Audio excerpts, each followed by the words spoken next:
நம்ம பீச்ல இருக்கிற மாதிரி வேர்க்கடலை சுண்டல் செய்ய போறோம். ரொம்ப ரொம்ப ஈஸி அண்ட் சிம்பிளா பண்ணிடலாம். குழந்தைங்க எல்லாம் ஸ்கூல் விட்டு வரும்போது இதை ஊற வச்சிருந்தோம் அப்படின்னா ஒரு 10 நிமிஷத்துல இது செஞ்சு கொடுத்துடலாம். ரொம்ப ரொம்ப ஹெல்த்தியான ரெசிபி. இது எப்படி செய்யறதுன்னு பார்க்கலாம். Welcome to Ammuma's kitchen. வாங்க வீடியோக்குள்ள போலாம். இன்னைக்கு நம்ம செய்ய போற பீச் வேர்க்கடலை சுண்டலுக்காக முதல்ல வேர்க்கடலை ஊற வச்சுக்கலாம். இது காஞ்ச வேர்க்கடலை. இது பாத்தீங்க அப்படின்னா டிபார்ட்மெண்டல் ஸ்டோர்ல எல்லாமே கிடைக்கும். இன்னைக்கு 1/4 கிலோ எடுத்திருக்கேன். இதை 3 மணி நேரம் போல் நான் ஊற வச்சுக்கிறேன். உங்களுக்கு டைம் இல்லை அப்படின்னா 2 மணி நேரமாவது கண்டிப்பாக ஊற வச்சுக்கோங்க. இப்போ இது மாதிரி தண்ணி ஊற்றிட்டு நல்லா மூடி போட்டு 3 மணி நேரம் ஊற வச்சுக்கலாம். வேர்க்கடலை பார்த்தீங்க அப்படின்னா ஒரு 3 மணி நேரமாக நல்லா ஊறி இருக்கு. இந்த மாதிரி காஞ்ச வேர்க்கடலை தான் அதுக்கு யூஸ் பண்ணணும். ஊற வச்சுட்டு தான் நம்ம யூஸ் பண்ணணும். இப்போ இதை நம்ம வேக வச்சுக்க போகிறோம். குக்கரில் சேர்த்துக்கலாம்.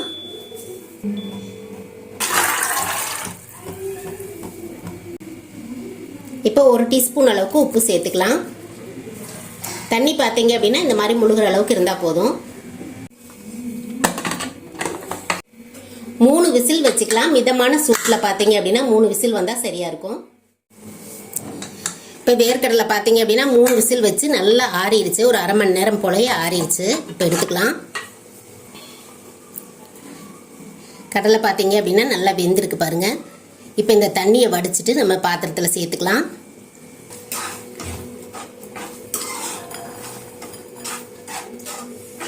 அவ்வளோதான், வேர்க்கடலை வெந்து வடிச்சாச்சு. 2 நிமிஷத்துல நம்மளுக்கு பீச் வேர்க்கடலை சூப்பராக ரெடி ஆயிடும். எல்லாமே கட் பண்ணி வச்சாச்சு. இப்போ உள்ள சேர்த்துக்கலாம். இப்போ நறுக்கி வச்சிருக்கிற வெங்காயத்தை சேர்த்துக்கலாம். இதில் பார்த்தீங்க அப்படின்னா வெங்காயம், பச்சை மிளகாய் எல்லாமே உங்கள் டேஸ்ட்டுக்கு ஏற்ற அளவுக்கு சேர்த்துக்கலாம். நிறைய சேர்த்தாலும் நல்லாயிருக்கும்.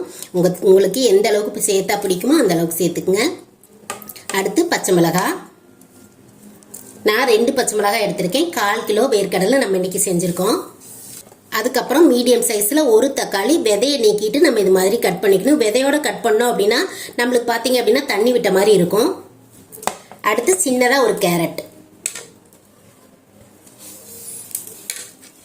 அப்புறம் கருவேப்பிலை, மல்லி இலை, காரத்துக்காக ஒரு 1/2 டீஸ்பூன் தனி மிளகாத்தூள் சேர்த்துக்கிறேன். உங்களுக்கு காரம் தேவைப்பட்டால் அது சேர்த்துக்கலாம். அடுத்ததா 1/2 டீஸ்பூன் சாட் மசாலா சேர்த்துக்கலாம். இப்போ நம்ம கடலையில உப்பு சேர்த்துருக்கோம். இந்த வெங்காயம் தக்காளிக்கு அளவா உப்பு சேர்த்துக்கலாம். ஒரு 1/2 டீஸ்பூனுக்கும் குறைவாக தான் நான் சேர்த்துருக்கேன். அப்புறமா கொஞ்சமா லெமன் ஜூஸ்.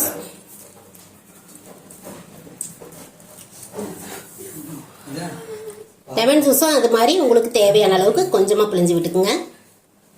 அவ்வளோதான், எல்லாமே சேர்த்தாச்சு. சேர்த்து எல்லாத்தையும் கலந்து விட்டுறலாம். அவ்வளோதான், எல்லாம் கலந்து விட்டுட்டோம் அப்படின்னா சூப்பரான பீச் வேர்க்கடலை ரெடி ஆயிடுச்சு. சர்வ் பண்ணிடலாம். பீச்சில் தர்ற மாதிரியே நம்மளும் இந்த மாதிரி கோன் மாதிரி செஞ்சு சாப்பிட்டோம் அப்படின்னா பீச்சில் சாப்பிட்ற ஃபீல் அப்படியே இருக்கும்.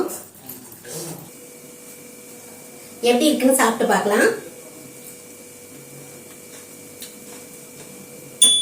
ரொம்ப ரொம்ப சூப்பரா இருக்கு. கடலை சூப்பரா வெந்திருக்கு. அதே மாதிரி பச்சையா சேர்த்த பொருட்கள் எல்லாமே சூப்பரா இருக்கு. நம்ம பீச்ல சாப்பிட்ற மாதிரியே இருக்கு. குழந்தைங்களுக்கு எல்லாம் ரொம்ப ரொம்ப பிடிக்கும். எல்லாரும் செஞ்சு பார்த்துட்டு எப்படி வந்துச்சுங்கிறத கண்டிப்பா கமெண்ட்ல சொல்லுங்க.